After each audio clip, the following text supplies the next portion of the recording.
What's up, guys? Once again, live, another episode of CK101. Didn't get to do this last week, so just getting a chance to double down on the recap of like ECRC, the CKL stuff. Yo, shout out to Six hopping in chat. How are you guys doing?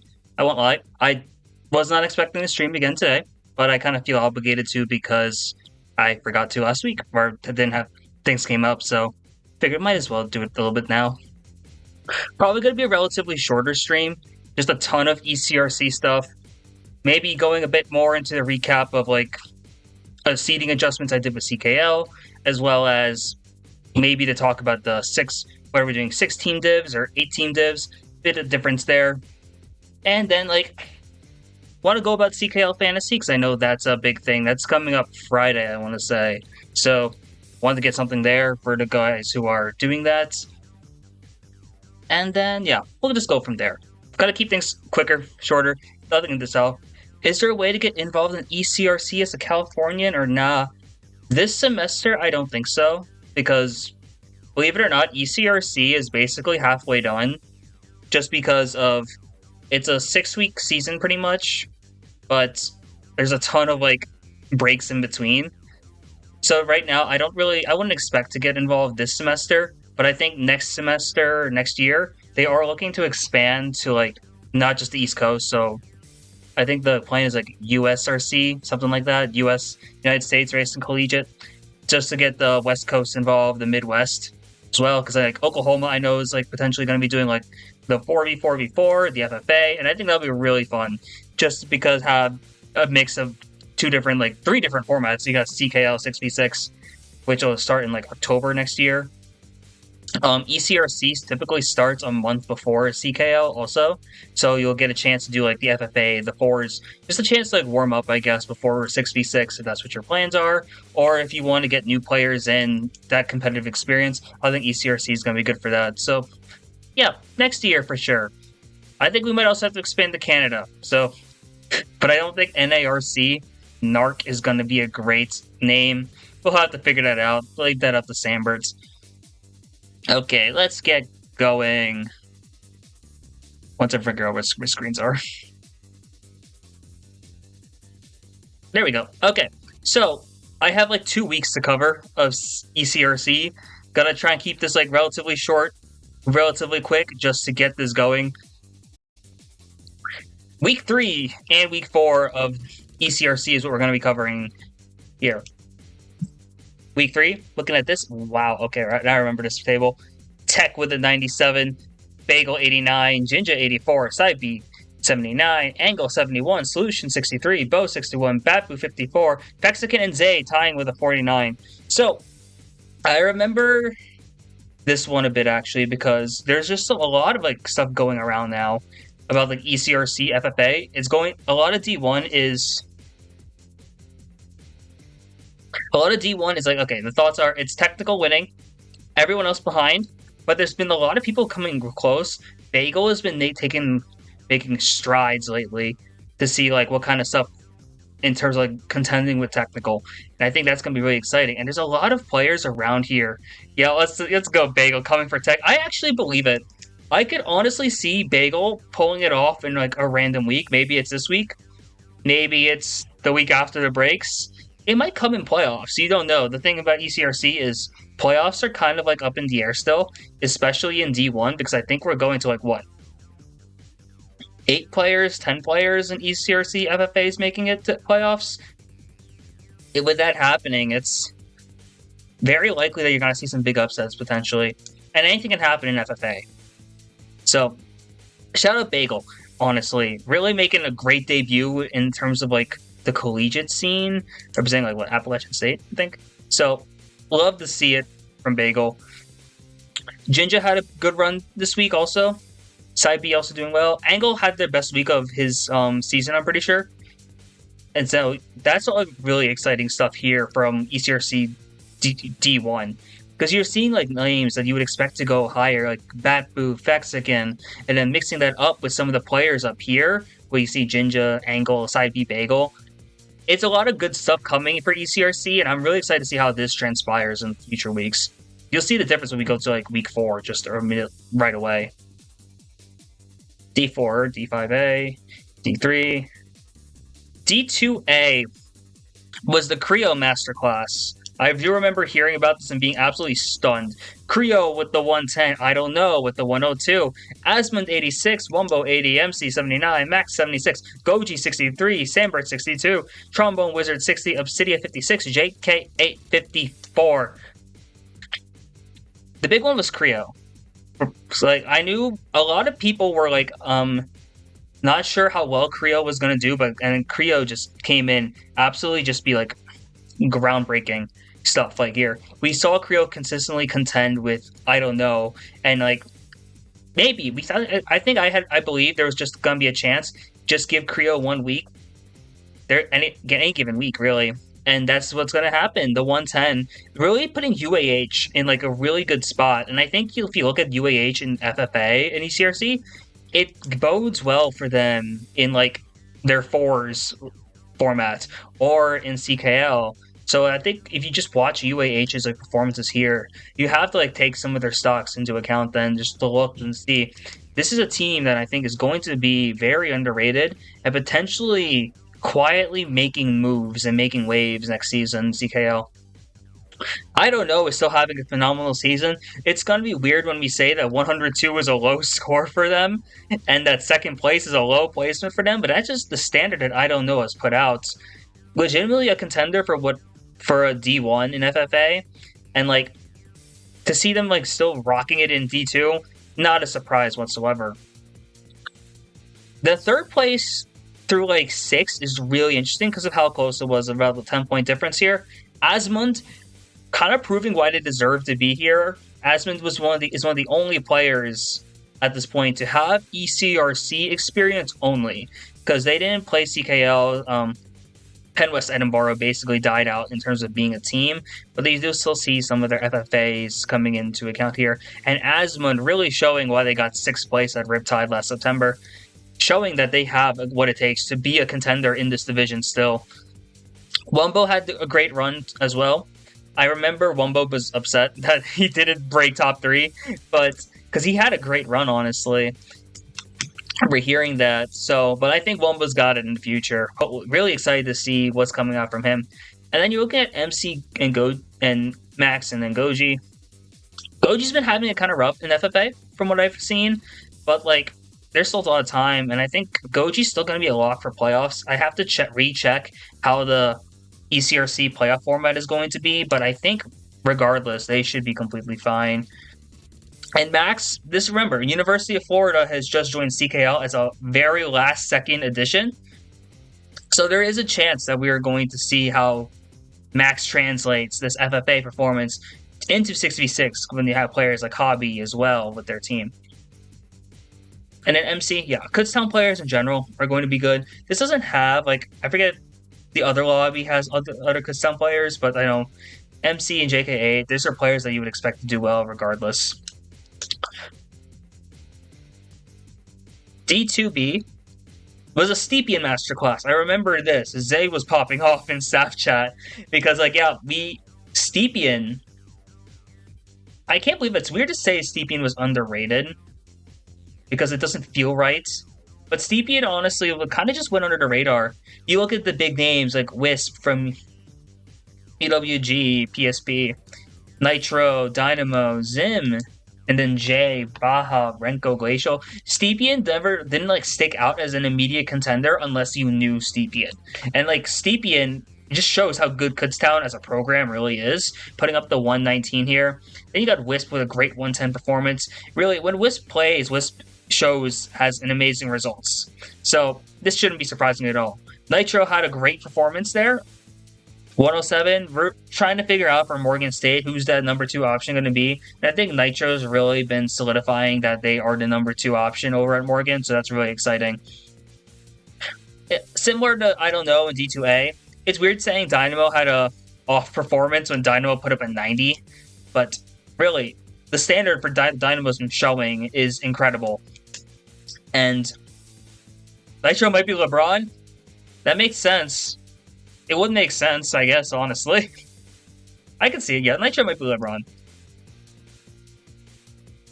This consistency comes if Nitro gets some consistency. I think Nitro is going to be insane. Like I think that's a player you want to look out for in terms of like CKL as like most improved. I'm really excited to see how they perform. Zim hasn't played a lot, but when Zim does, Zim is a very solid player, mostly focusing on the LAN scene pretty much in the MDVA region.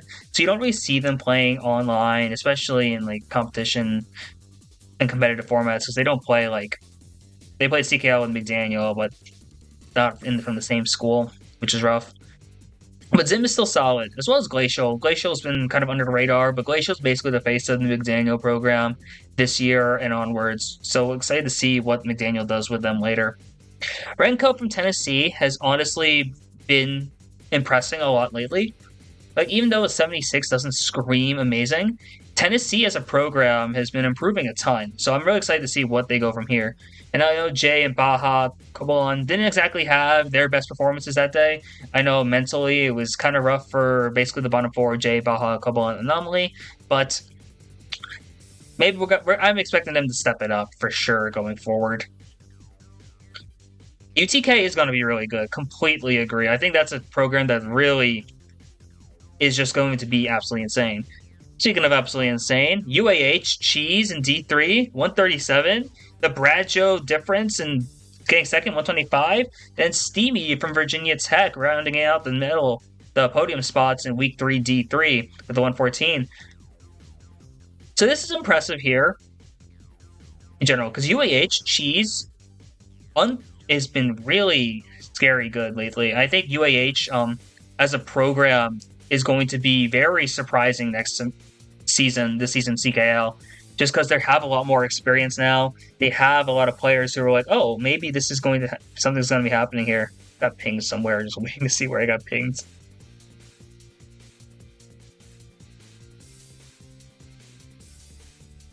I'll figure that out later.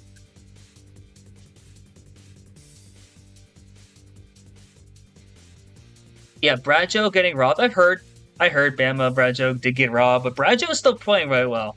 And I'm thinking, like, once Bradshaw gets his consistency up, Alabama is going to be so thankful to see this, just to have the core you can build around Solution, Jay, Bradshaw, Trombone. And I think that's going to be a really scary lineup, honestly, especially in fours. Underrated as heck. And I think Bradshaw also in the next week, as we'll see, has really stepped up. And I'm really excited to see that stuff.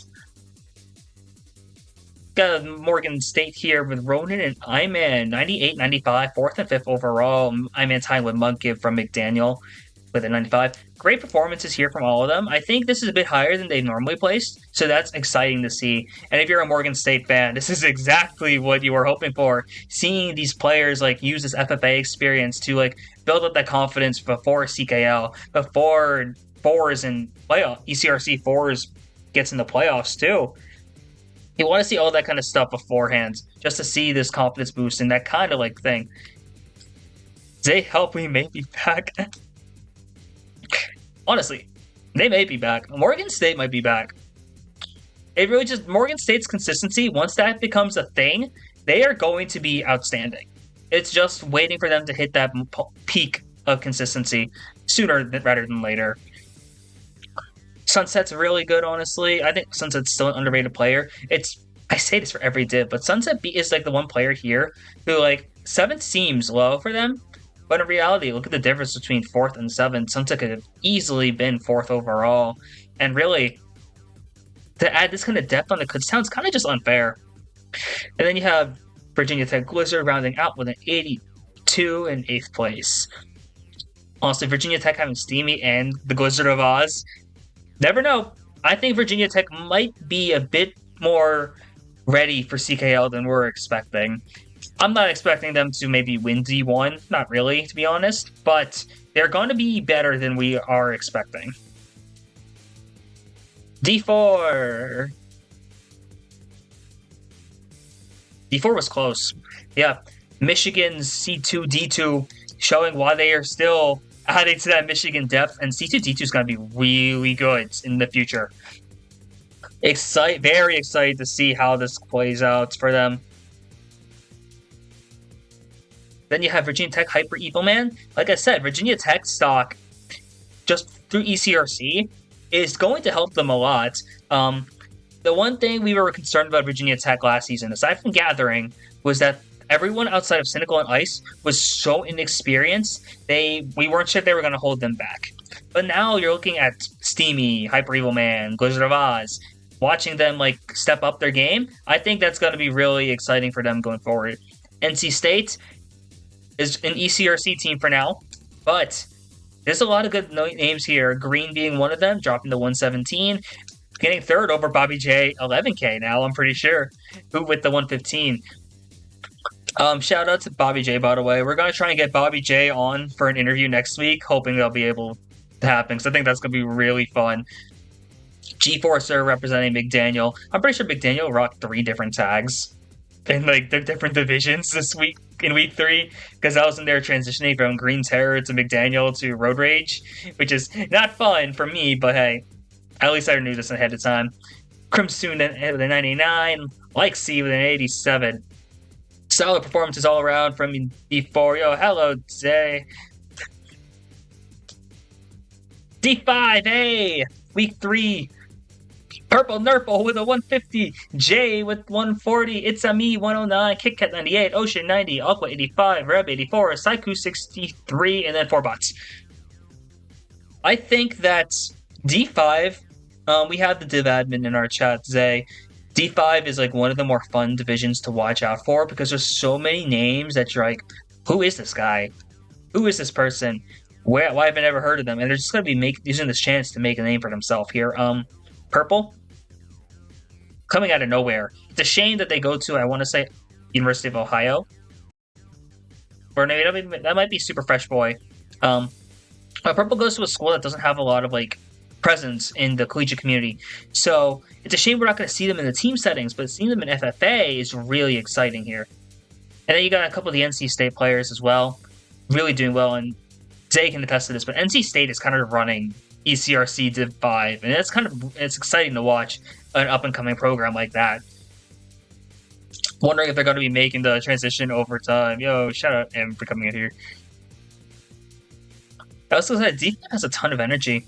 Really excited for them.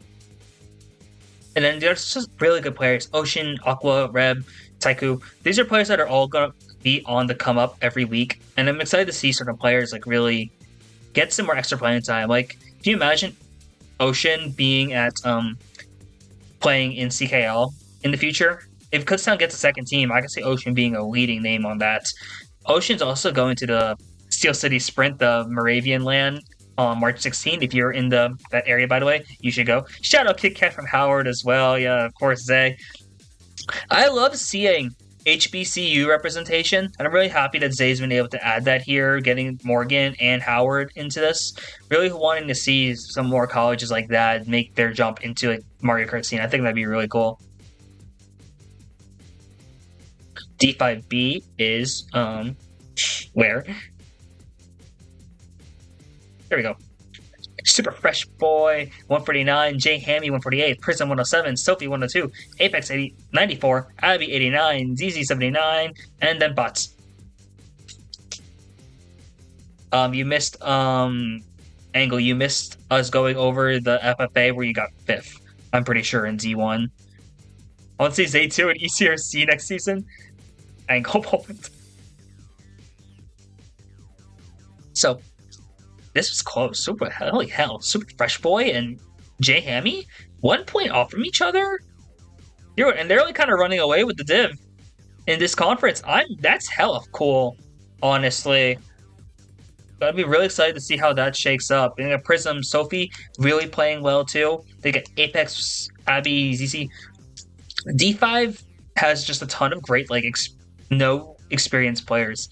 And then I got 5th and then I fell off the Sixers. Yo, that's true. We fall off after getting 5th anywhere else. And that's just what happens when you're in Pennsylvania. Unless you're technical. Consistency isn't in our thing, being in Pennsylvania.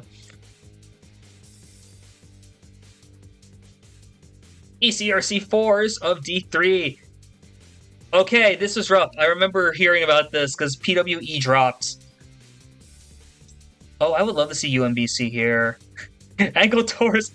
Okay, let's not get Angle injured. I need Angle for one Moravians run in CKL and ECRC. I also need Angle for the new team I'm running. So I'm gonna not need Angle to get injured.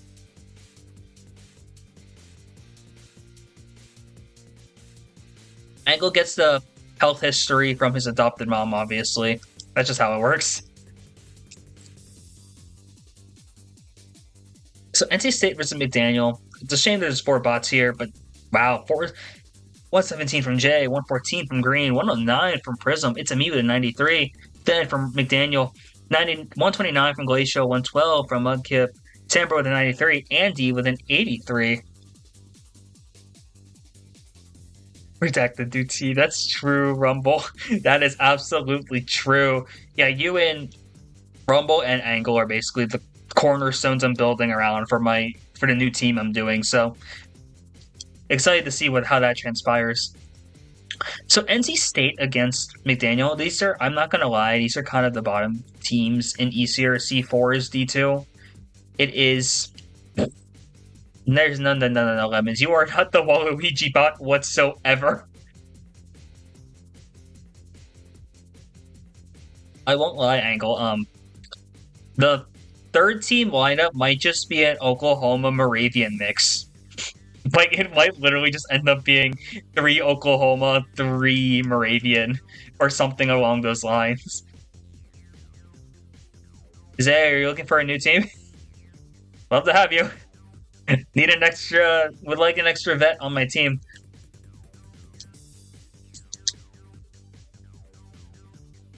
But yeah, these are kind of the lower teams in ECRC4s, if I'm being honest. Not to be firing any shots, it's just the reality. Both these teams are much less experienced. Zay is coming home. That means Zay is going back to MK University, if that's true. So because of these teams being relatively newer, relatively inexperienced, it's interesting to see these types of things. And this is actually a big win for NC State. Really happy for them. Now, this is big for CKL seedings. UAH versus Virginia Tech versus Siena College.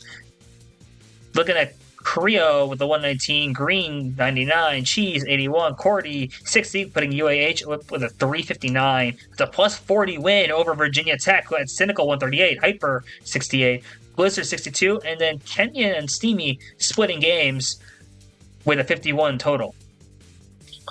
Then for Siena College is only going to be in ECRC. We're not going to be able to see them in CKL sadly this season, but Jinja with the 134, Kingpin 91, Beach with the 50, Snow 31. What actually sticks out to me immediately is Kingpin from Siena College. New name, honestly. We didn't know who was going to be doing anything for Siena outside of Jinja. So seeing that Kingpin is putting up a 90 at this point, really happy to see that for them. And it's a really close result against Virginia Tech. Remember, Virginia Tech I have projected to be D1 in CKL. I don't know if that's going to be the truth or not when we get to that point, but we will see. Are we finished seeding? Not exactly. Staff has to get together to get like the rest of the seeding stuff, and we have to figure out where everyone is being placed pretty much, and like how many teams and divisions. Because, yeah, there's a big agenda for 4 divisions in CKL and having 6 teams in each, just because it kind of works out in terms of balance. We'll talk about that in a few minutes, guys. But UAH, this is big for UAH stock. You have Creo and Green and Cheese playing well, and as Space Captain here, and then CKL, watch out for UAH. That's going to be a big team to take note of. Now, this was fun. Michigan versus Maryland versus Alabama. Short with a 124, Mexican 105, Whooper goes Whoop 102, C2D2 49, and that's a 380 total. 3 people from Michigan scored over 100. That's just absolutely insane. And then Maryland. Maryland is not in CKL, but excited to see what they do here. You have Fate, the one who goes to Maryland, used to play on Royal Flush with the 117, Luffy 71, Beige 60, Shamches 54. I think this is Shamches' debut in ECRC 4s. Really excited for that, and I'm wondering how well Maryland's going to be going in the future. I think Maryland's actually kind of a threat this season. Would love to see what they're able to do in the future. And then Alabama, Bradshaw 80, Trombone 79, Solution 75, J 68. Alabama is so close to just stealing some of these wins. I feel so bad for them. But Bradshaw having the carry moments, honestly. They got Solution having a rough day. They caught Jay on a rough day. Bradshaw and Trombone sealing the deal for them, being able to secure a tie at least, which is big for Alabama not getting last, not getting completely third. And then this was fun also. Peach State, the University of Georgia, 381. Moravian, 321. Michigan State, 282. You have Spoon with the 131. Hooray with a 91. Luxatone 86 and 10. Dynamo had a 69. And then a Toad had 4 in 2 races. For Moravian had Angle 105, Wombo 90. Knox 63, holding hands with Baja also with a 63. Then Michigan State 91 from Nova, 72 from I Don't Know, 61 from Noah, and Jalapeno with a 58. I remember watching this, like, being in person and just seeing, like, Peach State just run away. Spoon had one of the best games you will ever see Spoon have. And, like, absolutely insane stuff. Ray also played really well. Like, Ray is a very underrated player, and I'm excited to see that they dropped that 91. Luxatone coming in late, but getting an 86 and 10. Oh, that could have been scary if they had 12 races. And then Dynamo, as always, just holding it down with their points. Moravian had a comeback in the last GP. Moravian was down by like almost 40 at one point to Michigan State by like the start of the second half. But then Moravian got a top 3-5 on Neo Bowser City, which is not a track they are normally very good at. And that just like, and from there they were able to just like take control and secure second place. The last 4 races, I think it was won by either Angle or Wumbo, and that was really clutch for Moravian. Able to like just once they got confident and got things going, they were really hard to stop. Yeah, you asked Michigan State, there might have been some lucky smart bounces that went Moravian's way, but sometimes it's how the game works. And Angle and Wumbo, Knox Baja held it down, were able to clutch up, able to get a massive second place here. And Michigan State kind of had it rough. Won't lie. This is a lineup without Silver also, so keep that in mind. But I Don't Know had a rough game. Nova played pretty well. Yeah, Moravian with confidence. Absolute peak. When I don't have to be a therapist at Moravian, that team is like absolutely insane. But don't play too well, or else you're going to get people arguing that Moravian could have been D1 in CKL, which I am not about to argue for. But yeah, Michigan State didn't have best lineup. I don't know if you can say either of these. No, Peach State, I think, had their best lineup. Moravian, maybe not. Michigan State, though, not having Silver kind of hurts. I don't know if Silver would have been enough. Moravian therapy in their D1. You can make the argument that if Knox and I didn't get divorced, Moravian would be D1. Once Knox and I split, her point total went down, so maybe it was for the best. That was just that whole saga is the reason why Moravian is D2 in CKL. Maybe D3. We'll talk about that later. Week 4, FFA! Starting off with D1, Technical 126, Bagel 122. Bagel's coming up really close. Jinja 92, Solution 89, Mexican Inside B tying at 80, Bapu 74, Cynical 70, Angle 66, Zay 65, Spoon 62, both 58. So, the only consistent thing we are really seeing from that last week was Technical Bagel, Jinja. Technical winning, Bagel getting second, Bagel's getting really close to Technical also, so that's exciting as heck. And Jinja getting third. But 3 and 4 really close together. Solution was like leading, I think. Solution, I'm pretty sure, was leading, I think, around the start of the last GP, if I remember right. So, like, Solution just having it, like, rough. It's like Solution got hurt or whatever. Maybe Solution tore an ACL. Yeah, Solution was MVPing for the first half, and then just the heat check stopped working. The microwave turned off. And just lost it a bit. Mexican inside B tying at 80, though. Also really important here. Bapu having it a bit rough back-to-back weeks, only scoring a 74. Cynical got 70. Angle was MVPing after after the first two races. Solution Tournament is race 7. Guys are hilarious. And then Zay 65. Spoon having it rough also. We will talk about it before, but Spoon is more of a team based player. So in FFA, Spoon kinda sometimes will have it a bit harder, but Spoon is still an insane player regardless. And then Bo rounding it out with the 58. Bo is still a big threat, I won't lie, and Bo might end up playing spoiler in the future. So that would be really scary, seeing Bo like trying to play spoiler for people's playoff runs in the future.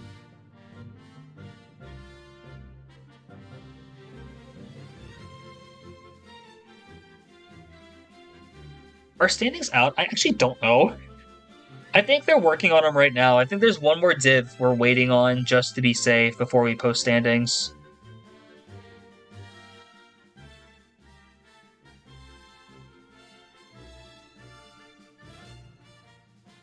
Zay towards everything week 1 before the races even start. Oh my god, Zay. Zay, I need you to be healed up by the time the Moravian land hits. Otherwise, it's going to be really hard to get you moving towards the Cheesecake Factory. Where is D2A? D2A, Creo, once again, this is a room without, I don't know, yes, but Creo MVPing again with a 157. Dear Lord. Max with the 117 in second. Asman in third again with a 115. JK8 in fourth with the 111. Big comeback game for JK8. Obsidian 97. Sambert 96. Sam 75. MC 75. Yeah, Creo, when Creo is there, Creo is such a big threat. The Funky Kong is working. I don't want anyone to say anything otherwise, because the Funky Kong is actually working very well for Creo, and Max having a great performance here too. University of Florida stock is rising. Same with, honestly, Kutztown. JK8, that's a really exciting thing I'm going to say. Seeing that for Kutztown. Yeah, 157 is Creo is what I'm used to. Honestly, that's true. We're honestly at the point where it's like, Creo's so humble about it, it's just like, it's kind of wholesome. Seeing Creo just not like overhype themselves up. UAH, overall, really humble program. Happy to see them doing well. Where is D2? This is D2B? This is D2B. Kutztown, Stepien 133. Stepien. Yeah, Zay was right. Zay was right about Stepien. Dear Lord. Putting up names. Kutztown is on an absolute tear. Once again in ECRC, as if anything was new from last year's semester. Nitro with the 126 then. Dynamo 122. Club, ooh, big thing from Morgan right there, 107. Glacial, also big for McDaniel with the 106. Anomaly 87. Cobalone 81. And J 77. Really exciting stuff all across the board here. I'm eager Kutztown, seeing Stepien do well. It's not a surprise to them, but that's really looking good for that program. Morgan State, yeah, we don't question Zay's scouting ever again. Zay has low-key one of the best scouts in the collegiate community. Just finding Stepien and like showing up and like saying why Stepien's gonna be good. But the records show that Zay did predict Stepien to win this division. And it might be happening. I won't lie, it might be happening, and Zay is a prophet if that does come true.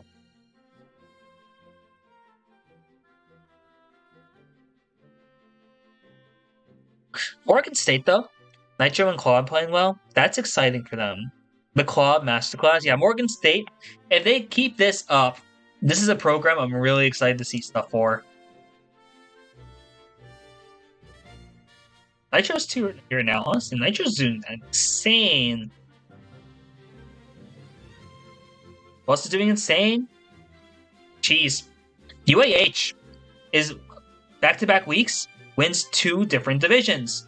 127 from Cheese. Brad Joe still putting up great numbers with the 125. Steamy again in top 3 with the 115. Sunset making her way back up to the top 4 with a 97. Toad in 5th with a 93. Mudkip in 6th with 89. Ronan 88. Unknown 87. And an Iman 65. Zay, 2 10-piece big nuggets to fly to Oklahoma and find new players. That's actually, honestly, that's not a bad deal. two 10-piece McNuggets. That's the contracts for scouting, I guess, at this point. Wait, okay, if that happens, are you mean to tell me that Oklahoma is about to have 4 coaches and a scout? That's like a legitimate varsity program. Like there are college sport teams who would kill to have 4 coaches and a scout for recruiting. Like that'd be insane. Our empire must expand. By the time Rumble graduates, Oklahoma is going to be the top team in the country. If not in gameplay, it's at least in terms of infrastructure. And then Rumble will graduate and then just come back and act as, like, I don't know, director of the program. Can you imagine? That might actually be the storyline. We'll have to talk about that in the future. We'll talk about that after we talk about D3. Yeah, UAH. This program is going to be so good in CKL. Dear Lord, you have Creo, Space Captain, now Cheese. That's a core that's exciting as hell to watch. I think Alabama in Force is, like, really close to being the thing. Rumble is going to be the president of Mario Kart. I would vote for Rumble. We're in an election year, and I think we're going to be at the point where we're going to have 2 unelectable candidates once again. I might actually just vote right in Rumble. Oklahoma Rumble the Bumble. CKL starts this weekend. We do not have official... The schedule isn't out yet, but it will start this weekend. We might have... I want to say we might have a prime time, but I kind of doubt that's going to happen. We have a soft drift around the haters. If I had my American flag is, like, over there-ish, so I don't feel like getting it right now. But remember, Rumble's going to lead America. Not just America's team, but all of America. Would Joe Biden be an RSL enjoyer? Joe Biden would be a Sky High enjoyer. That's for sure. Yeah, Joe Biden is definitely at least a Sky High enjoyer. Yeah, for sure. What else? Are we gonna be at the point where we discuss, like, what politicians like in terms of Mario Kart tracks? Let's be honest, I don't think I want any of these, like, people in office playing Mario Kart for us. Dear Lord, can you imagine Can you imagine, like, any of, like, these MKU teams being ran by, like, a politician? I won't lie, some of these low div teams feel like they are being run by a politician. Trump definitely likes MKS. Part of me says yes, but I also feel like Trump would absolutely hate Motion Glider. There's something about Motion Glider that just, on MKS especially, that makes me feel like that's cheating, that Trump would think it's cheating. So I don't know.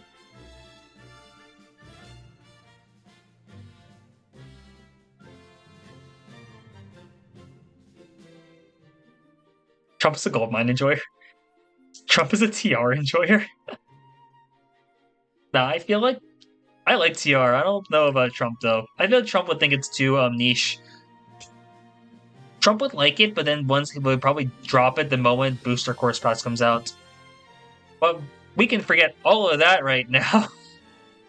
Because in D4, it finally happened! The Bobby J Masterclass has happened! And we have Heidelberg's very own Bobby J, 11K, with the 151 in first place. Love it. Love to see that. Bobby J GOAT at this point. But C2D2 with a 142, that's really impressive. Green with the 120, representing NC State. Lexi from Kutztown, 96. Cisco, 94 from Tennessee. G-Forcer from McDaniel, 84. Crimson, Michigan, 78. And then Senpai NH from the University of Maryland with a 69. Yeah, let's be honest. The storyline here is Bobby J putting the pieces together and finally pulling through in week 4 of D4 FFA. It was bound to happen. And I think, better late than never, we might see Bobby J win the whole thing. We might honestly see it. I was going to say, yeah, Bobby J is asking for 1v1s, like, all the time. Like, if you ever watched the Smash documentary that came out in, like, 2014, 2013, Bobby J is just Korean DJ who is just consistently asking for money matches and getting really good at the game as a result, Bobby J is going to be so good in the future. Remember, big name free agent. I might be hitting him up soon for my team as well. Dude, Lemons and RWS. Oh, Lord! Oh my god, yeah, Bobby J is the future. Bobby J is going to be the scene's leader. We are going to see Rumble going for president and then Bobby J as vice president. That would save America. Screw the Democrats, screw the Republicans. This is the third party we needed. Rumble and Bobby J. That's what America needs. Just Mario Kart players in office. Vote night, I guess, but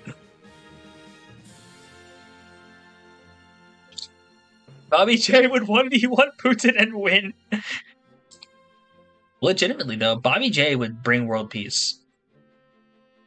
You can quote me on that. Bobby J would bring the world peace. And if he keeps putting up performances like this, I think we're going to be entering a beautiful world. J 10K 2024. D5. Where's D5? Where's D5? D5A. J 130. It's a me 123. Purple 121. JDP 110. KitKat 93.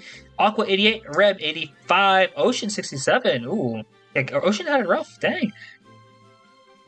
J is performing pretty well as It's a Me and Purple. Those three are just doing so well in D5A.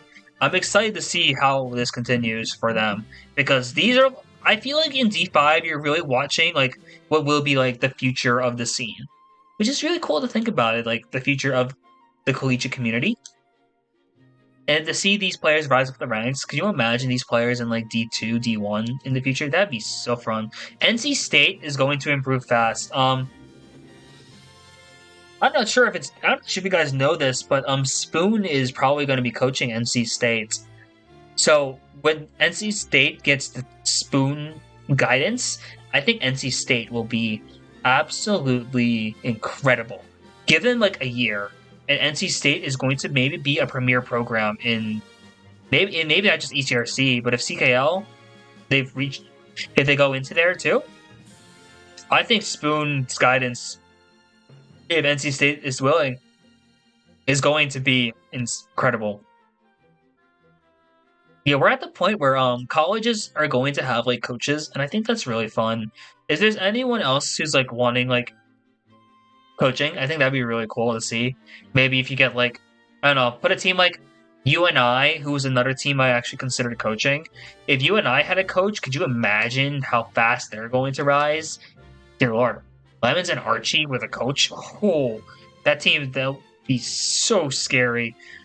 Look at like Iona, imagine if they had a coach. They would be also really good. Just look at a lot of the D3 teams to go to D2, D1. You see their kind of improvement. Like if you just watch what Oklahoma did, Oklahoma through Krakow teaches you stuff. That's great to hear. Because Krakow is such a great influence on a lot of the players. Because being part of the MK University team, pretty much as like one of the founding members. So Krakow being there helps you a lot. Yeah, Krakow at least helps a ton with lines because Krakow's just an insane player playing for Speed Stars. But overall, D5A, I need to see the standings when they come out because the playoff picture in D5 is going to be so interesting. And I don't really know, this one especially, I don't know who to pick in terms of like who wins this division. If Zay is in chat, can you give me like your analysis on who's winning D5A and D5B? Because like realistically, I could go either way. I think I have like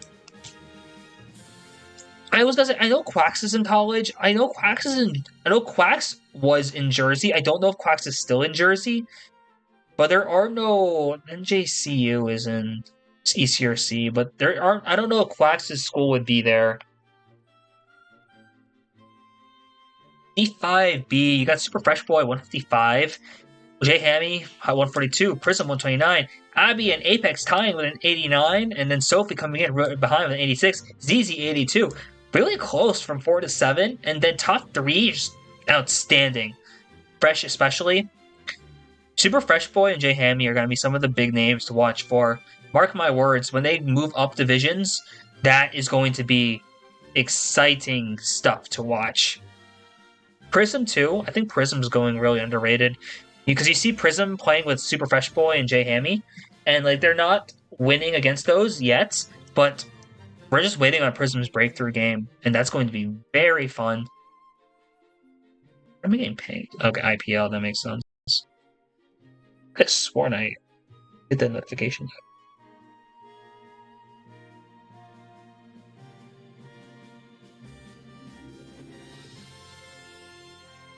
Okay, lastly, we got last for ECRC, we got the fours. There's only 3 here because of that. Tennessee, Virginia Tech, NC State. Yeah, Evolved on Tennessee. Dear Lord. 137 from Evolve. Jay Guzzi, 92. Will, 79. Renko, 67. Tennessee's going to win, I think, this division.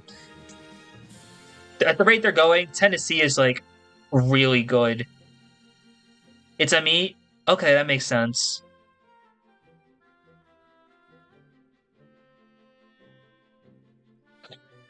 Okay, that makes sense. Yeah, I think It's a Me is a good pick, I think, to win D5A. Virginia Tech then, Cynical 121, 76 from Steamy, Hyper 70, and Kian 40. This is not Virginia Tech's best lineup. Not without Ice, not without Blizzard, but this is still solid from them overall. And then NC State, this is actually huge from them. Seeing them come close, really close, to Virginia Tech is really exciting. Jay with the 95, Prism with the 81, Green with the 70, and It's a Me with the 56. NC State, I think this is a little bit after they got some pointers from Spoon, and ooh, if this is just a glimpse into what NC State's going to be like, that's exciting as hell. Peach State, Maryland, Alabama. Oh my god, Fate. Spoon. Peach State gets first, University of Georgia. 123 from Spoon, 100 from Dynamo, Lexington 94, Ray 80. This is such a good team.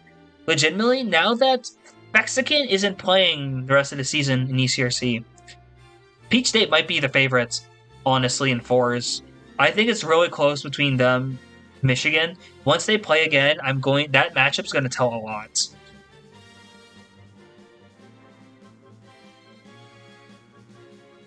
To hit the nail on the head, it's going to be Jay Hammy or Fresh in D5B. For Maryland, Maryland's consistently getting second, which is, I think, going to be enough to get them at least in the playoffs. Fate with the 155, Luffy with the 82, Asa 44, and then, is that a Villager bot with the 24? Wow. Absolutely insane. Yeah, Fate is crazy. We weren't sure if Fate was going to play, but I'm really glad we put Maryland in D1 just because of Fate actually deciding to play. Oh my gosh. 305? Wow. That's hard to beat. That's really hard to beat. And then Alabama. Alabama's having it rough, but I think playing against Maryland, I think Maryland has started to have Alabama's number at this point. Bradjo with 84, Solution 80, Trump on Wizard 65, J 51. Which, weirdly enough, Alabama might just be having it rough in fours at the moment. I think they might rebound these next couple weeks because they have this week and then there's an off week, 2 off weeks, and then they'll play in week 6.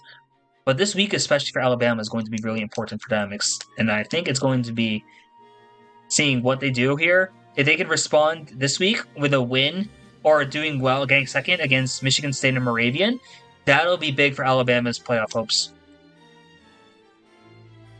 And lastly, Morgan State versus Siena College versus McDaniel. Morgan State, this is what you want to see. Zay with the 126, Nitro 92, Claw 80, Obsidia 67, plus 21 win over Siena College, who has Jinjo with the 144, Kingpin 77, Beach Ball 70, and Snow 53. And then rounding it out in third, Glacial 91, Samber 72, Beast 47, Mudkip 34, G-Forcer 31 for McDaniel. Morgan State's looking really good in fours. It's really fun because I feel like playoffs in D2 fours is going to be very interesting because you have Tennessee, Virginia Tech, Siena, Morgan, at least there. And I think we're going. I forget how many teams are going to be in here. You'll have UAH, and then you'll have like McDaniel, NC State, 7. PWE is out. I hope I'm not forgetting a team. If I am, I'm so sorry. And I think that's going to be really fun to watch them. Watch what happens in playoffs there. Siena College. Then Jinja with the 144. Yeah, D9 player, really good here. It makes sense. Kingpin then and Beach Ball are starting to show up, though, and I think they're going to be really consistent. Excited to see what Siena does in the future. And then McDaniel, getting to see some of these newer players is going to be really important to see how they do in CKL. Glacial is still putting on these great performances, and I'm excited to see what Glacial does in the future for them. And then Sandberg rounding it out the team, along with the rest of them. They're in a rough division, I won't lie, but heads up for McDaniel. They might pull something off in CKL. You never know. Let's move over to CKL, by the way.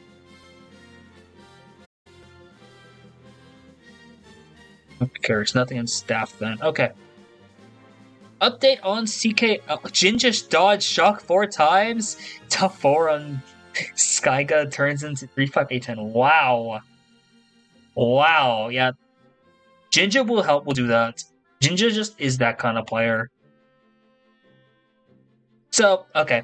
Let's revamp this. Let's recap the seedings for a bit. So, I did make a few adjustments to my seedings.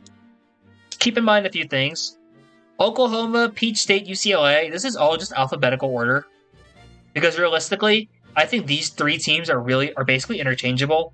You can put Oklahoma over PSP and UCLA because Oklahoma did beat both teams by 2 points. But you can also argue that Peach State and UCLA are more consistent teams in terms of, like, if you put them up in 100 times against Oklahoma, maybe they win the majority. But in tournaments, we saw Oklahoma clutch up. So I think it's going to be close between those 3 teams. Really excited to see how they play up. But in general, these 6 are for sure D1. No matter what thing we're doing here. Michigan State, Virginia Tech. Okay, do I have it like this? Not necessarily. Okay, let's adjust that.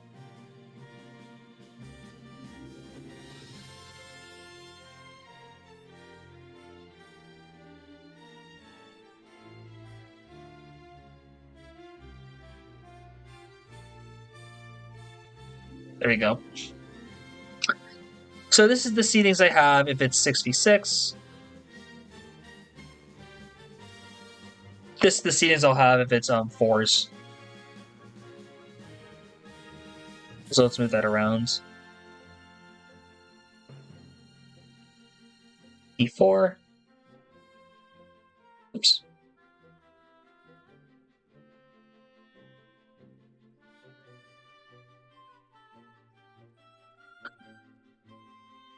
So the thing is, so if you want to recap a bit of yesterday's seedings, the big thing that we were talking about at the end of it was, do we go from 8 teams, which is traditional MKU, to the 6-team format, which happened a lot of CKL last season, and is also common in Pacific League, and I'm pretty sure MKW. So the big thing here, if you look at the left side, the right side especially, actually, the right side seems more balanced, if we're being quite honest. These 6 teams feel like a tier above these 6, for example.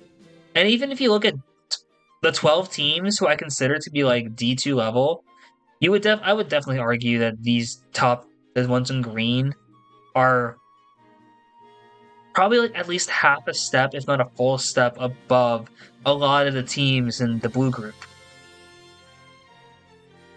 So it's really interesting to tell here.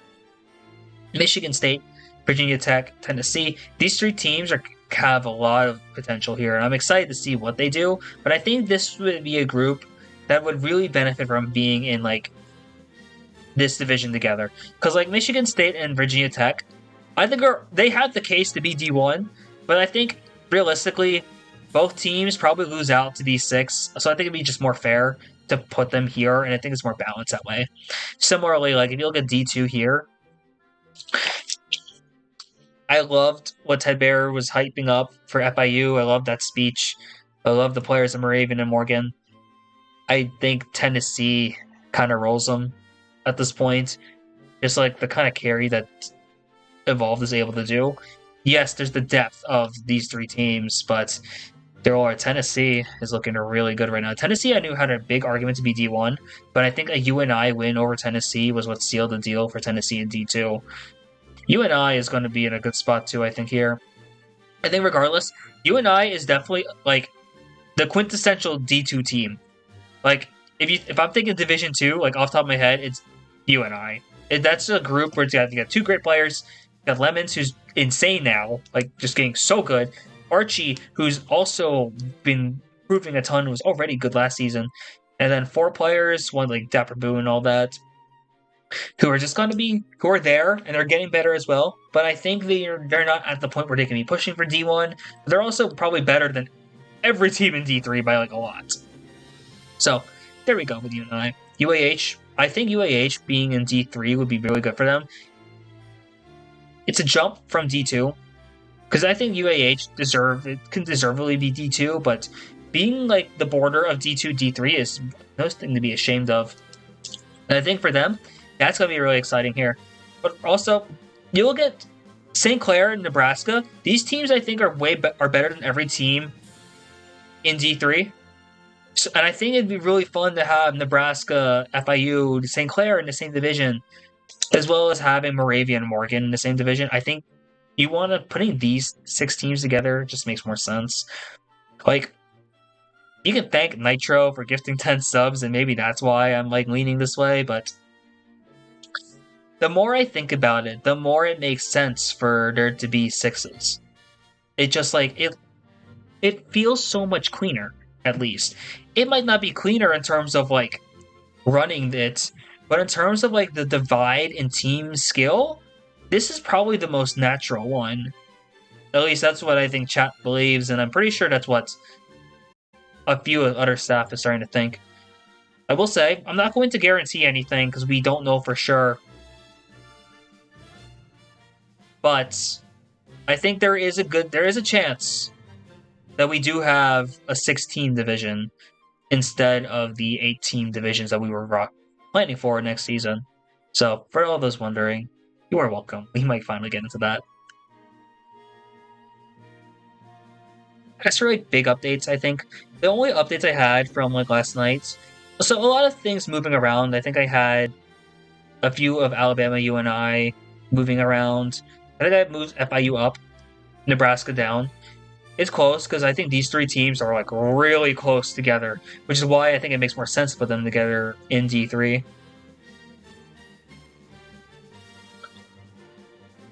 And then these 6 teams, there's like potential here, but like, yeah, I don't think they're going to be at the point where it's going to be in D3 yet. I think putting them the div together because these are basically the 6 newer teams or the 6 teams with the least experience together. Or competitive experience. So I think that'll be fun. Entire CKL, yeah. I will say I'm pushing for it now. I would love this. I would actually really like to see it. And let's just say, if it does happen, we are getting rid of the 20-point rule.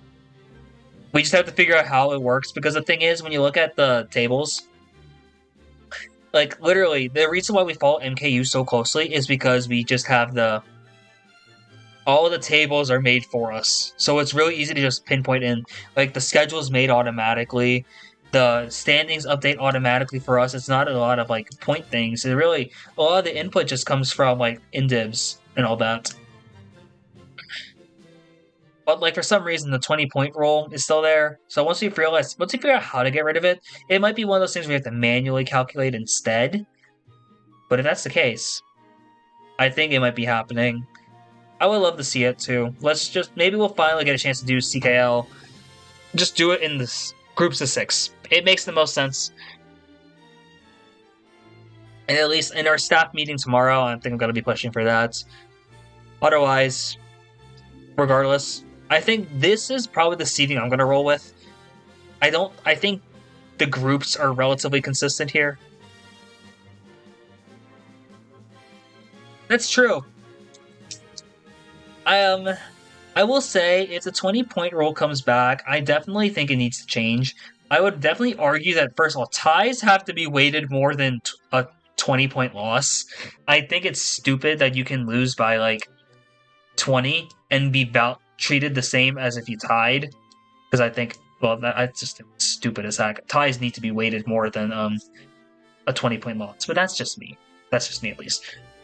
Maybe there's people who disagree. Would love to hear opinions on that, but would not want to see the 20-point rule come back. Because that was, after seeing a couple teams get robbed, not just in CKL, but it happened in MKU.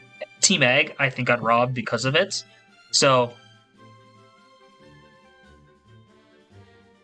would hate to see that being like a big thing again. So, no 20-point rule. Let's hopefully that doesn't happen. Okay. What was the... I think I had one more thing on here. Fantasy. Okay, that's going to be fun. Let me pull that up real quick. Because I do want to talk about that. So, CKL Fantasy, first of all, is a thing. If you don't know, MKU does Fantasy.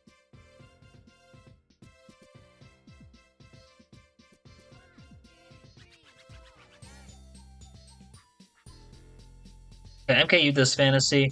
And because of that, we can bring it over to CKL. Because why the heck not? Yeah, draft happens on 9 o'clock on Friday. I do agree. Any loss should be at least 0 points. I don't think the 20-point rule should happen like ever. If you lose, you lose. You should at least tie or something. Overtime loss, that's something different, I think. But like right now, 20 points. No, that's a loss. Okay, yeah. Stakes draft, 4 players from each division. That might change. Yeah, I think that's probably going to change if we do 4 divs. Okay, if we do 4 divs, it'll be 3 players from each. Yeah, makes sense. 9 players from starting lineup. Okay, that will probably change. Actually, no, it might not. 9 players from your starting lineup, because originally that would be 3 from each div, I think. Or 2 and then 3 wildcards. I think for 9 you can keep that, and it'll be like 2 from each div and then 1 wildcard. I have that Fitchy. I don't know how they're doing it, because I know this is almost a Trom thing. Trom is from Rutgers, runs basically all of the MKU fantasy.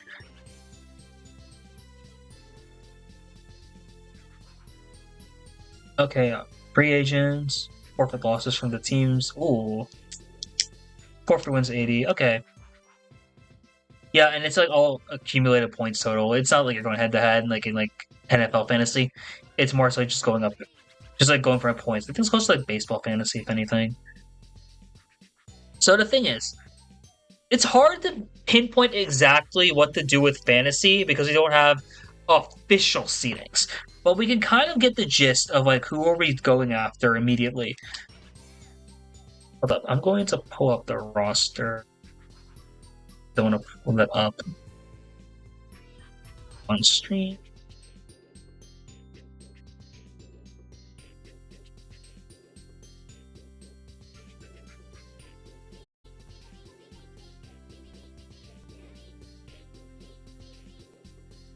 Okay, let's talk about like if you're doing CKL fantasy. Here's the rundown. I played a couple seasons of MKU fantasy, so I have a rough idea of what I'm doing here. But the goal of this is basically you want to pick players who are going to carry. So yeah, you want players who are going to do insanely well in their division or on their team. So if you pick a player who's like, who's going to get the most points on their team? That's basically what you're wanting. So, example, if, as Lemon said, Cairo, this is one of the big picks. UCLA's Cairo. Like, let's just look at tables, honestly.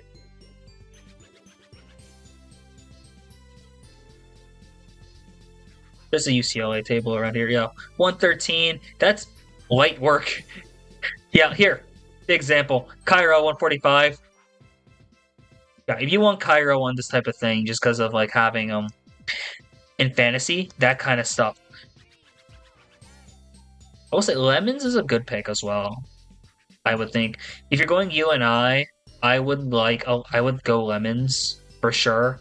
Lemons and Archie are both very good picks in like the D2 realm. Actually, let's look at divisions. Hypothetical divisions, remember that. Yeah, legitimately, UCLA Cairo is potentially one of the best players you can pick in D1 because not as a slight against the players on UCLA, but Cairo is by far the best player on the team. Do you look at Kutztown? Technical for sure. Stands out as like one of the top players you can be picking from. I think you actually get a chance to be you see technical skill come up. Oh, there was a big one I remember last season. I just gotta find the table.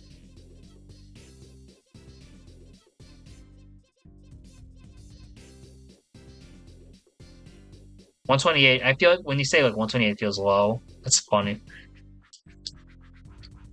Tech Spoon Crow. Crow is interesting, yeah. I can see Crow, yeah. The thing about Michigan, it's so weird because Michigan is in a weird spot where legitimately the top three on Michigan are all solid picks. It's just like you just don't need them to be like killing each other out. Because like, you don't want them fighting for each other in spots. It's actually why, like, on OnlyFriends, back when I did fantasy, I remember, like, yeah, we gotta get Plank. Plank is gonna just indiv pretty much. Not really indiv, personally, but Plank has a ton of potential to just, like, score like crazy, and I really wanted him on the team. Same with Jade. Jade's great in terms of, like, scoring, like, just a ton of points. 138. Like the Swindlers, yeah. Kutztown, like, dear lord. 165? Like, that's the type of thing you want to see in fantasy. You're going for players who are going to score absolutely crazy. Technical is one of those players who can do that for sure. Crow, the best player in Michigan, is really good to be doing that. But you get a lot of value on players who are on teams that don't necessarily have the best second player. You go to Tennessee, I think. You look at D2, I think Evolved on Tennessee is a phenomenal pick. Like, you can draft Tennessee's Evolved round 1, and I think that's a valid decision. Yeah, Ice or Cynical aren't bad picks either. The only thing I have about Ice and Cynical is consistency and how often they play. There were times where one or both will not play, and that will really hurt. So the thing is, Virginia Tech kind of struggled to gather. That was one of their big things I remember talking to a few people about. Ice is going to grad school in Virginia Tech, so Ice is able to play. So yeah, in fantasy, you're looking at two things. You're looking at scoring ability. You're looking at availability. You want players from teams who are going to be consistently available, which is also part of the reason why, as much as I love Oklahoma, Oklahoma is a really risky team to draft from in fantasy because, one, this is a team that typically doesn't exactly have a lot of carries, pretty much. Like, you can make the argument that there's like 5 players who could be the best player on Oklahoma. The other thing is, Oklahoma does a litmus test to determine lineup. They don't know the lineup until basically like the day of or like right before it. So you could draft a player in Oklahoma and there's a chance they don't even play that day because they had a rough day. And that kind of hurts really hard in fantasy. Exactly, the hour before. So, and like, you have to submit lineup for fantasy like a day in advance, pretty much.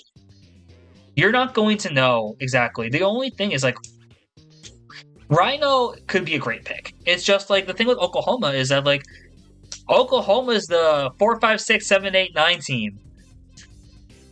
And especially in D1, I feel like that's gonna be a lot of their play style. Maybe. I don't know if that's true or not, but a lot of their like play is just going through like 4 through 9. I think Rhino is one of the best picks you can make if you're going Oklahoma. But overall, like, in fantasy, Oklahoma, it gets nerfed, which is sad to think about it. Because, like, if you were to pick, like, an all-star team, dear lord, I'm picking a lot of players from Oklahoma because, like, okay, I know they're going to put up at least, like, 70 to 80 points, even if I draft them, like, in a later round. The consistent 85 points makes sense for someone. I think Rhino or an Oklahoma pick would be good in like a later round. I don't know if you want Oklahoma, like you don't want to draft Oklahoma right away, but like you want to draft Oklahoma later when you know that okay, need someone to just give me points. And like a solid 85 is like always consistent. I think getting Oklahoma later in the draft, that's when you're gonna see everyone's like, okay. And it's fun because Oklahoma's just a gold mine. Because like, okay, Rhino's off the board, okay, I'll grab Rumble. Rumble's not there, I can take Golden, I can take JWT, get Takadesa, I could get that big brown boy, I could get Caleb. Oklahoma legitimately has 7 players who can give you at least 70 on any given day, which is nice. I think they're gonna sleep on Oklahoma players, just a bit at least. Refusing to take yourself on fantasies, hey, bold call. But hey, you're up to you, man.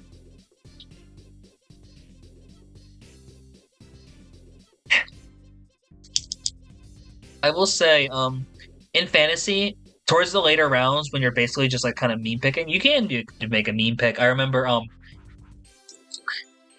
think my first season of fantasy, I was tempted to take JP Givner just for the heck. Like, okay, at least if I take JP Givner, I'll at least have fans in the seats. I'm at least gonna get my revenue from ticket sales.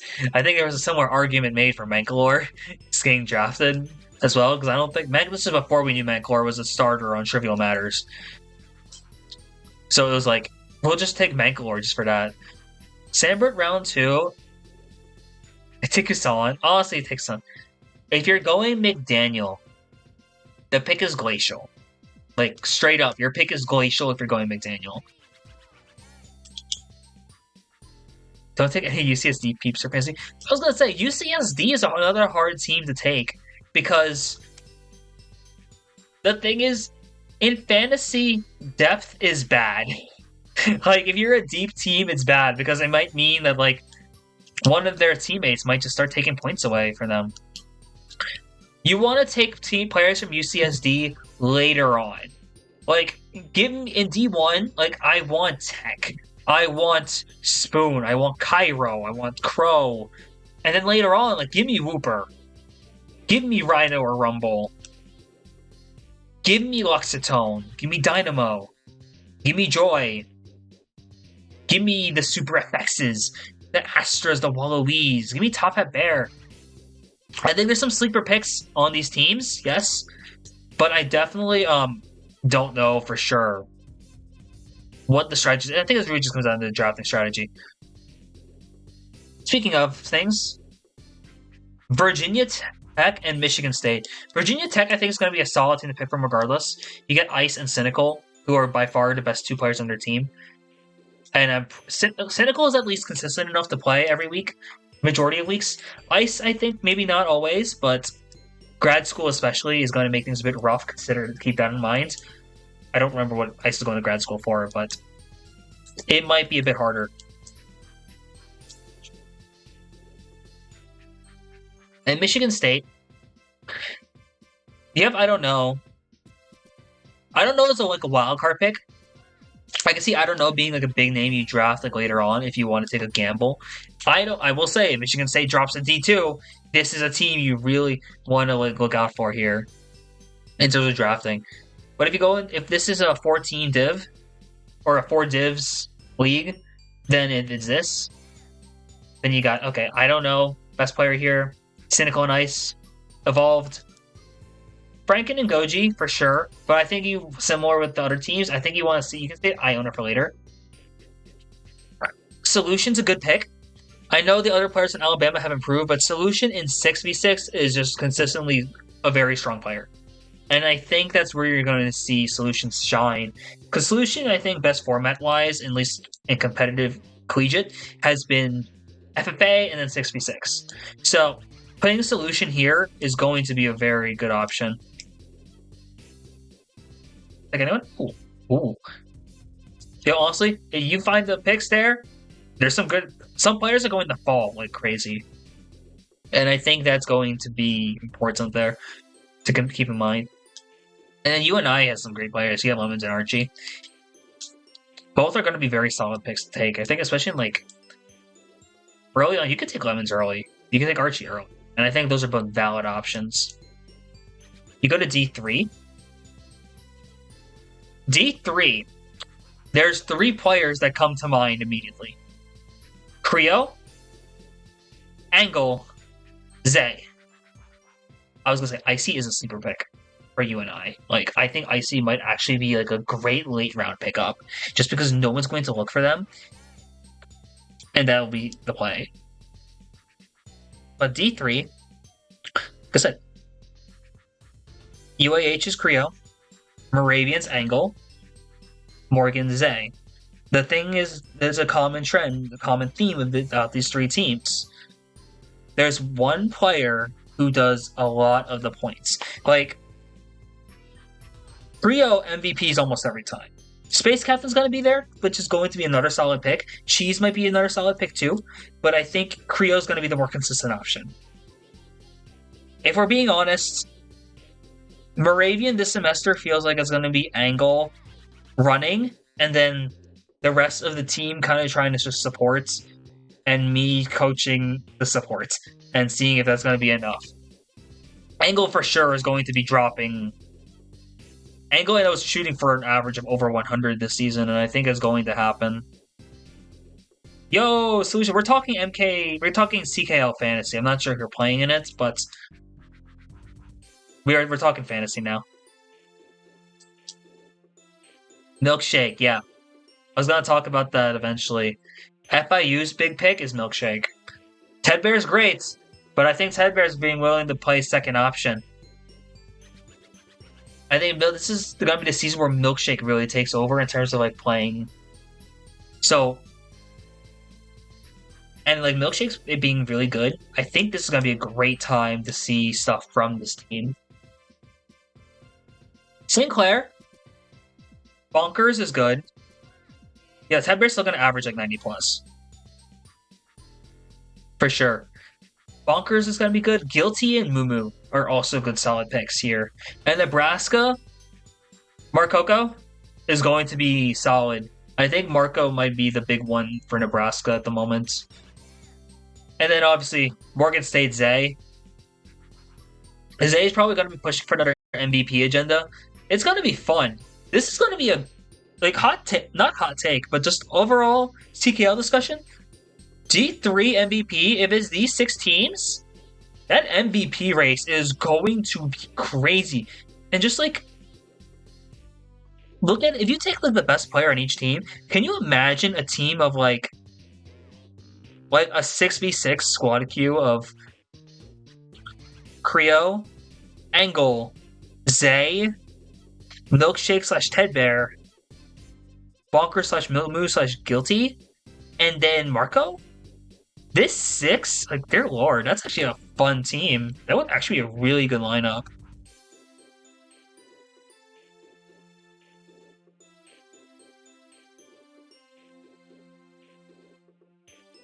Moo Fantasy Goat, I could see it.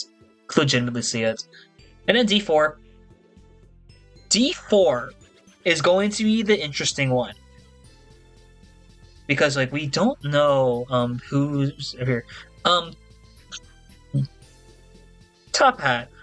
Who's the best player in UCSD 2?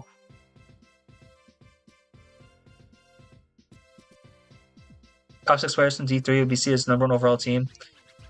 Legitimately, they'd have a shot. I was gonna say it would be Lemon or Nub. I thought it was them. I just wanted to be sure. You have more knowledge than me in terms of UCSD 2. They're inconsistently really strong. So this is the fun part. Let me check New Mexico.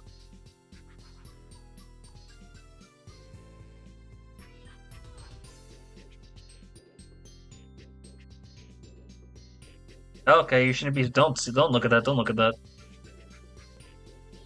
Yeah, you're not supposed to see all staff chat. Oh my god, I'm sorry, guys. It's weird being like, oh, I'm actually technically in like MKC staff. Technically.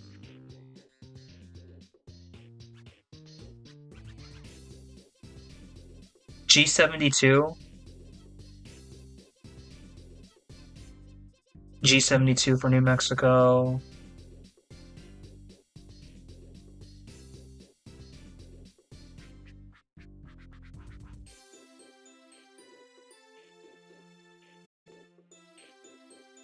G72.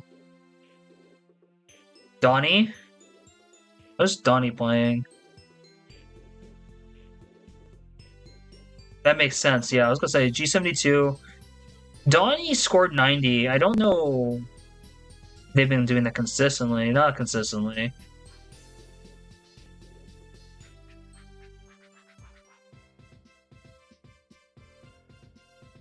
Ice? 82. G72. That's a big one, actually. And there's one more. Okay, yeah. So, the biggest player who's been, like, scoring the most was G72. You have Donnie, who's kind of there sometimes in terms of, like, being able to carry.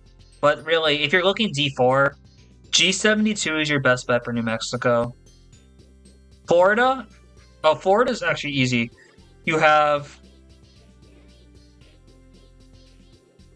Max, who's doing well in ECRC FFA Division 2. And Hobby. Hobby is, I think, maybe the most experienced player in D4. Let me look at this again. Hobby is the most experienced player in D4. Remember, they played on OG Pirate Hackers. Pirate Hackers back when they had, like, back when they were, like, a top 25 team in the world type of good. Pirate Hackers with the merch store type of good.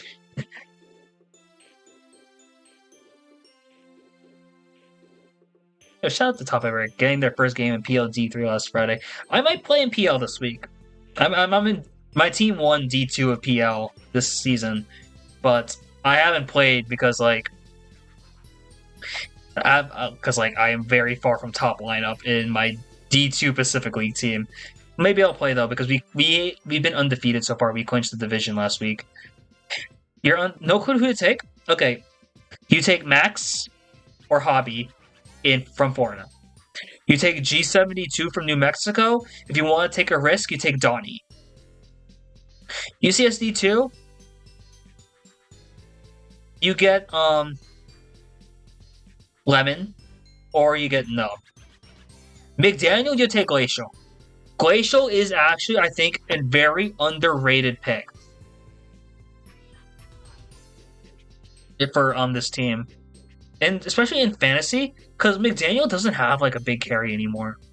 It's really just like, it's depending on Glacial. You can take Sambert also. Sambert's not a bad pick, but I think if you want the best pick for McDaniel, you take Glacial. We have not confirmed 4 divs, but we have the staff meeting tomorrow, and I think I'm going to push for it. Just look at the balance here. It makes too much sense, honestly.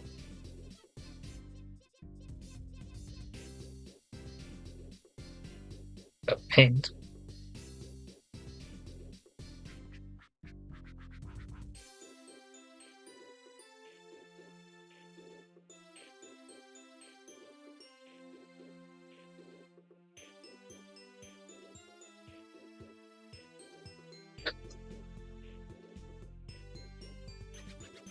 Who would you... Okay.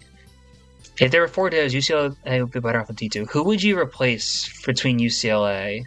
Because that's my thing. Because, like, you could actually argue... Yeah, Joy hasn't had much time for MK recently. That's fair. But the other truth is that Joy is still better than a lot of the team players in D2, like, alone. And it sounds absolutely horrifying to put UCLA in D2. Like, I won't lie to you. UCLA was, like, if you consider it like this, UCLA was very close to was literally like a race away from beating Oklahoma. And that whole bracket could have changed so differently if UCLA won. Because, like, UCLA beat Alabama pretty convincingly in syllabus week. The thing, yeah, UCLA lost by 150 to PSP bringing their top value. You could also say the same thing. UCLA also beat Oklahoma. Granted, that was the Discord war for Oklahoma. It's very hot cold, I would agree. UCLA doesn't have the insane consistency that we're looking for yet, but it's like, if we're being honest here, Michigan State is good. I'm a big supporter of Michigan State. I don't think they're D1 ready yet. I don't know, Silver and Nova are good players, but the big thing is they don't have that like breakthrough moment yet. I think they're gonna get it this season, where they're going to break through. But at the moment, I can't put I'm sorry guys, I'm watching my other chat going on. I can't put UCLA below top 6. It just feels like these 6 teams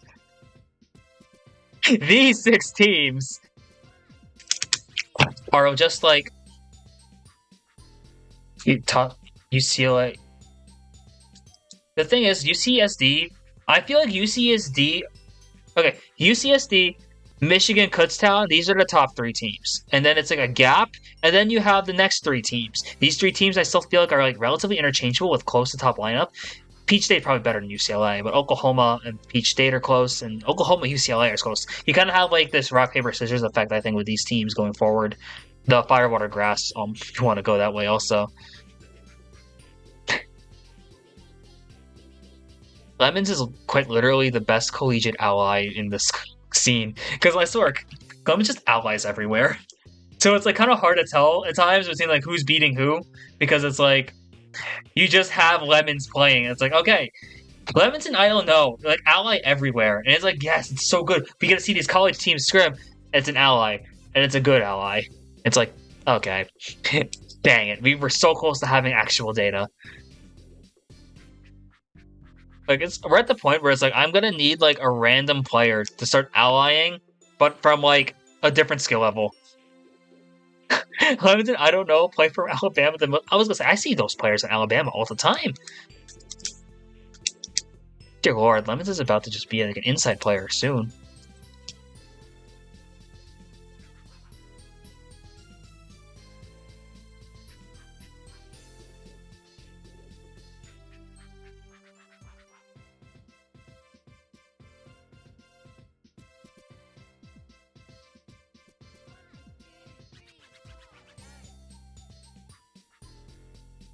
Hybrid Lemons could go crazy? I think so.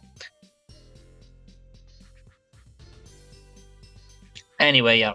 Also, Western for fantasy, but that's probably going to be the last few things we're going to wrap up soon. Who do you think the top 5 fantasy order would be? It depends. I don't know. Has the draft order been decided yet? Because I actually think the draft order will matter a ton in terms of like who's going where.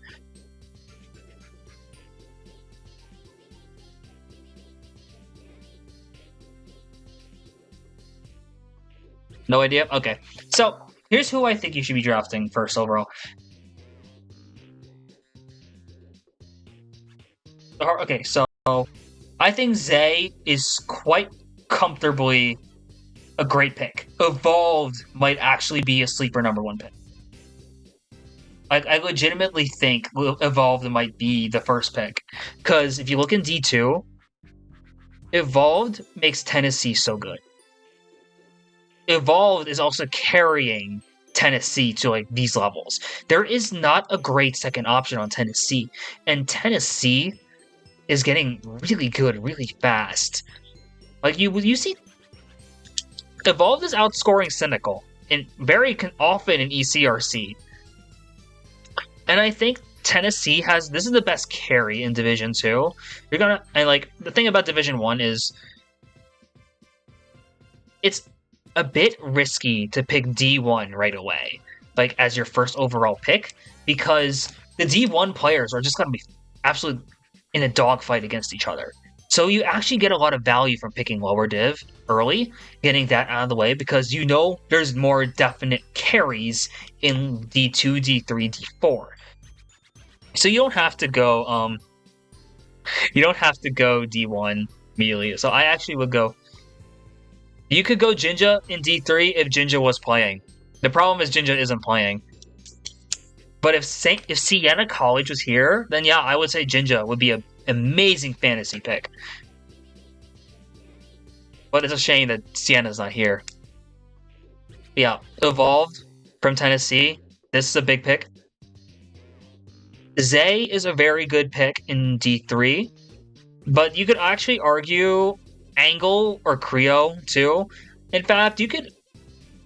This might be a hot take, maybe a biased take, but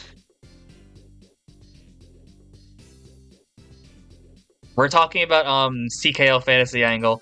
The question is, who's going to be scoring more points in CKL this season? Is it going to be you or Zay?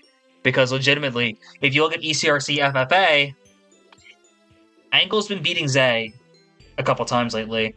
It's close, but it is potentially there. And the thing is, Moravian and Morgan are very similar comp-wise now. You could actually get away with taking Angle in the first round, and it would make a ton of sense, because I think Angle is going to be overshadowed by Zay in terms of like just the star power there.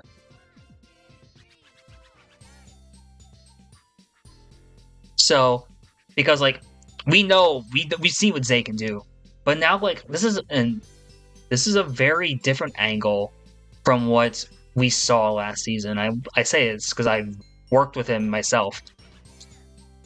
Like in terms of FFA, it's very different now.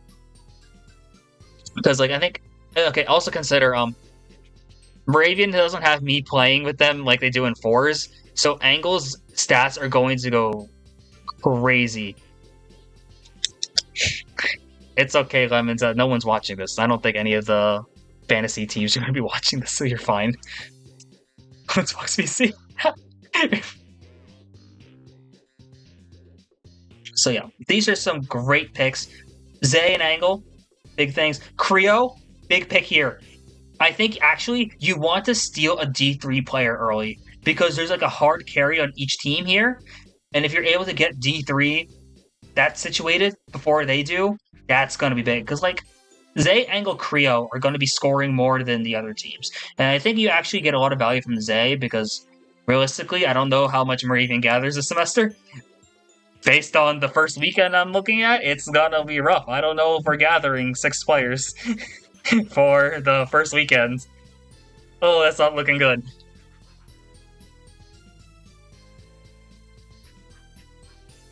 And then, let's see. I think you save D1 for later. I go Hobby from Florida. I think that's a big name.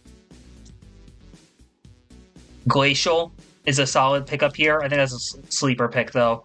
I forget who's good on EIU, if I'm being honest. Western has one player from AGS, too, who's like, decent. And then you go D1, where you get your Cairo. If you can get Cairo when you can, Cairo's still on the board, you take Cairo. Spoon's gonna be good, but I wonder if Spoon's gonna be able to put up as much as they were before. You take Tech. Tech is gonna be an insane pick. And then we would probably go the Michigan top 3. No matter who you pick, you're gonna get some value there.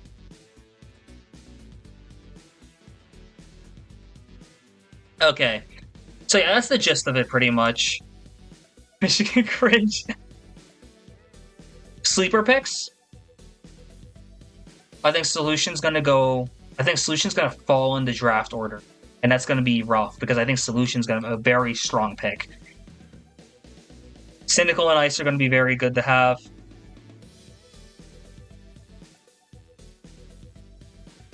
Milkshake is a good pick. I think Milkshake's going to be a very strong pick down here. Marco, very strong pick if you can pull them in a later round. If you want a wild card pick, I think this might be the Wumbo Masterclass season. I think Wumbo's going to do some great stuff this season. If you want to use like a late round pick on Wumbo, be my guest. Other things... Batboo's a solid pick. I think Batboo's going to go underrated and Batboo's going to fall down the ladder, but I think Batboo's a very strong pick here. And then lastly, before we wrap up, legitimately any of the top 7 Oklahoma players is a solid pick in a later round. Just because they're going to put up at least 80. You know you're going to get value there. There's a good chance they play. You have a 6 and 7 shot if they play. If you want to take the gamble, go ahead. And I think Oklahoma's going to be a fun team to pick with. Any other questions, chat, before I wrap up? If not, that'll probably be the end of my stream today. Don't think we're doing a reveal show tomorrow because I forgot I messed up on the seating date. Our meeting is tomorrow. I thought it was tonight. So, my bad. Bonkers actually could be a first pick overall. You never know. I was trying to save it because I was hoping that if I didn't say anything, it would be a sleeper pick, and then it would be absolutely insane. Who will stream CKL matches? Individually, you can see them. There's some of the players will stream their own POVs. Like, I know Michigan streams a lot of their matches. I don't know if Tennessee is streaming at this point, but if Evolve streams, maybe. Oklahoma might be streaming soon. A few Kutztown players doing caster POV. We will do it on Twitch. What's the Twitch called? I actually forget. I should know this. My bad. We don't do it all the time. I don't, because prime time's been like really hard to schedule lately. But what is this channel called?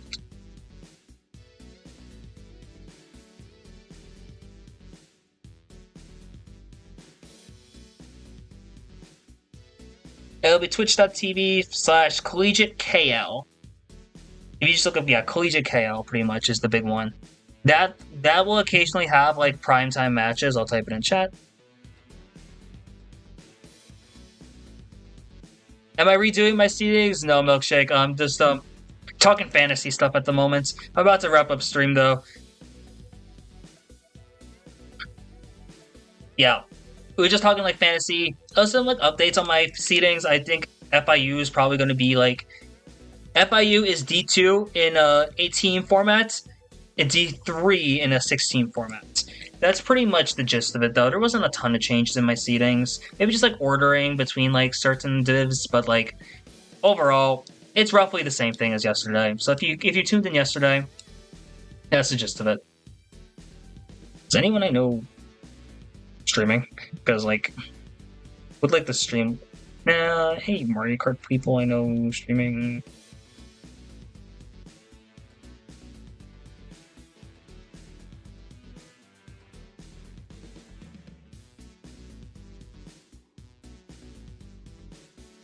No, the wars are happening later tonight, so don't think we're gonna have anyone to raid right away. That's a shame, but that's probably gonna be it, guys. So, but pleasure once again getting to hang out with you guys, getting to stream, talk about ECRC, talk about CKL, talk about fantasy. That's the first time we've got the chance to do that on this stream. So, ooh, in 20 minutes, yo, that'll be fun. Yeah, if you're able to watch that, if anyone's streaming that, let me know because that'll be something really good to watch.